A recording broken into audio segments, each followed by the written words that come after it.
মোস্তাফিজকে IPL থেকে সরিয়ে খোদ ভারতও হয়তো ভাবেনি তাদেরকে পড়তে হবে এতটা বিপাকে। বাংলাদেশ ক্রিকেট বোর্ড ইতিমধ্যেই ভারতে গিয়ে বিশ্বকাপ খেলতে অস্বীকৃতি জানিয়ে দিয়েছে। জানিয়ে আইসিসি, বিসিসিআই এবং বিসিবির সম্পর্কে টালমাটাল অবস্থা। এরই মাঝে মোস্তাফিজকে নিয়ে ভক্তদের আগ্রহের যেন শেষ নেই। এবার নতুন করে আলোচনায় মোস্তাফিজের পেমেন্ট ইস্যু।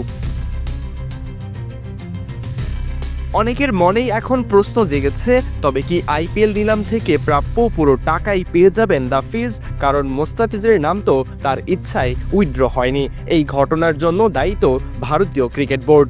তবে উত্তর হচ্ছে না, আইপিএল থেকে কোনো প্রকার পেমেন্ট না পাওয়ার সম্ভাবনাই বেশি দাফিজের।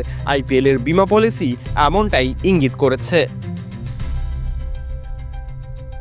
আইপিএলের বীমা পলিসি অনুযায়ী একজন প্লেয়ার তখনই তার পেমেন্ট পেতে বাধ্য থাকবেন যখন চোট কিংবা ক্রিকেট সংক্রান্ত কোনো বিষয়ের জন্য তিনি খেলতে পারবেন না। তবে ফিজের ইস্যুতে এমন কোনো কিছুই নেই। তিনি বাদ পড়লেন এক প্রকার রাজনৈতিক কারণে।